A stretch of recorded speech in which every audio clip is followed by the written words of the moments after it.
The Arctic does not forgive mistakes. It is not a frontier of ambition. It is a system of survival. Here, logistics decide who endures, weather decides who operates, and geography decides who belongs. This is not a region you enter quickly, and not a theater you improvise in. For Russia, the Arctic was never optional. More than half of its Arctic coastline connects directly to Russian territory. This is not a claim. It is a map. While much of the world once viewed the Arctic as distant and empty, military planners understood something else. From here, distances shrink. Early warning becomes decisive. Seconds replace minutes. Today, attention is shifting. Greenland, radar, access, endurance. As the United States and NATO refocus northward, Russia adjusts, quietly, deliberately, without spectacle. This is not escalation. It is preparation. And in the Arctic, preparation is everything. What we are witnessing is not a sudden crisis. It is a structural shift, long in the making. This is why the Arctic matters now, and why Greenland sits at the center of it. The Arctic was never empty. It only looked that way from afar. For Russia, the Arctic is not an extension of policy. It is an extension of geography. More than half of the Arctic coastline connects directly to Russian territory. Thousands of kilometers, permanent exposure. This reality shaped doctrine long before modern tensions.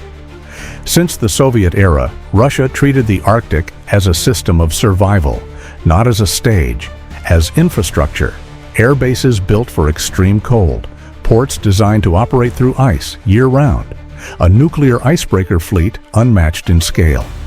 None of this appeared overnight. It required decades, resources, institutional continuity, and it could not be replicated quickly by states without Arctic depth. Operating here is not about presence. It is about endurance. Supply chains must function in isolation. Personnel must operate where mistakes are fatal. Equipment must survive conditions that destroy standard systems. This is why Russia did not return to the Arctic. It never left. While others debated the region's relevance, Russia maintained it quietly, not through rhetoric, through logistics. And in the Arctic, logistics are strategy. Greenland looks distant. Ice, rock, sparse population. But in strategy, distance is deceptive. Greenland sits between North America and Northern Europe, at the center of Arctic air and missile corridors. From here, early warning matters. Radar coverage over Greenland shapes detection timelines. It determines whether decision-makers have minutes or seconds. This is why Greenland has never been peripheral to the United States, not as territory. As position, control of airspace, monitoring of polar routes, continuity between the Atlantic and the Arctic. When Washington questioned Denmark's ability to fully secure Greenland, the message was not symbolic. It was structural. Infrastructure expanded, sensors modernized, facilities designed for permanence, not rotation. These were technical moves. But every technical move carries geopolitical weight. For NATO, Greenland introduces complexity. On paper, alliance decisions are collective.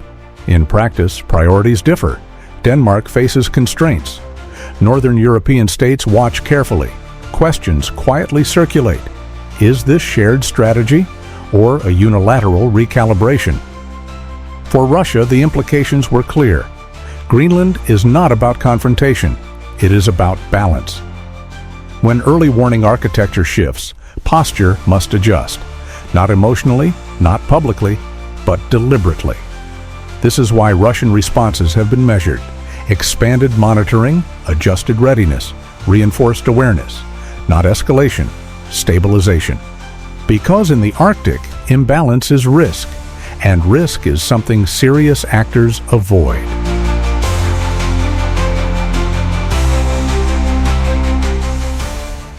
On paper, NATO speaks with one voice. In practice, it manages many interests. The Arctic exposes this reality. Denmark carries legal responsibility for Greenland. but strategic weight increasingly shifts beyond Copenhagen. Northern European states watch closely. Different threat perceptions, different priorities. Consensus takes time, and in strategic environments, time matters. This creates friction, not conflict. Uncertainty. Uncertainty about direction, about leadership, about how decisions are made when urgency rises. Russia does not need to exploit this friction. It only needs to account for it. And Russia's response has followed a familiar pattern. No ultimatums, no public escalation, adjustment. Force posture is recalibrated, not through mass mobilization, but through targeted deployments. Units already positioned in the north are reinforced. Personnel rotations increase. Readiness cycles shorten. Air defense crews train longer in extreme conditions. Naval elements maintain higher availability.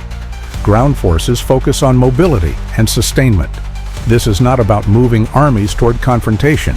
It is about ensuring that existing forces can operate continuously. In the Arctic, presence is not measured by numbers alone. It is measured by who can stay. Logistics, supply chains, maintenance. Russia's approach reflects this reality. Where others emphasize visibility, Russia emphasizes endurance. Where alliances debate posture, Russia quietly ensures it is not caught unprepared. This is not escalation, it is insurance. Because in the Arctic, the cost of being late is far higher than the cost of being ready.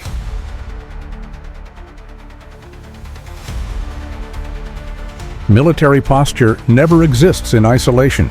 It spills outward, into infrastructure, into local economies, into civilian life. In the Arctic, this effect is amplified. Ports expand, airfields lengthen, roads and supply hubs multiply. For local communities, this brings opportunity, jobs, investment, connectivity. But it also brings disruption. Traditional livelihoods face pressure. Shipping lanes grow busier. Environmental risks increase. The Arctic is not just strategic space, it is live space. This is why long-term risk matters more than short-term headlines. The Arctic is not moving toward open conflict, but it is losing its old insulation. More actors, more systems, more permanent presence. This increases the cost of miscalculation. And miscalculation in the Arctic is unforgiving.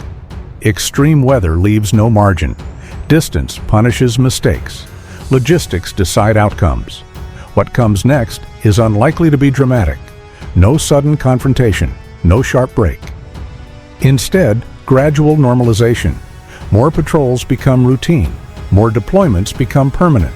More infrastructure becomes civilian-military hybrid. The Arctic becomes managed competition. And in managed competition, restraint matters, because stability here is not enforced by treaties alone. It is enforced by preparedness, and by an understanding that escalation carries costs no one can quickly absorb. What we are seeing in the Arctic is not a race toward war.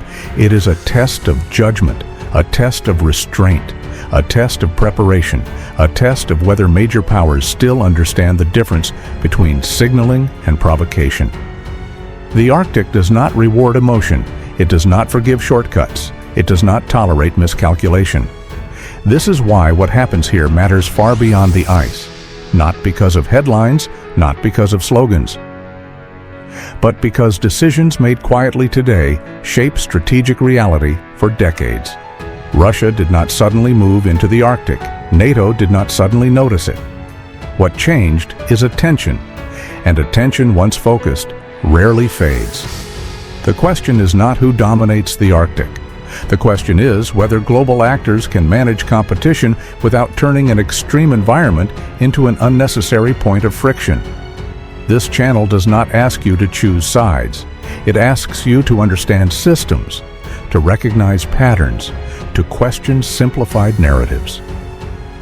If you find value in analysis without shouting, without propaganda, and without emotional manipulation, support this channel. Subscribe, share your perspective, disagree respectfully. Because critical thinking is not weakness. In a world growing louder and more polarized, clear thinking is strategic strength.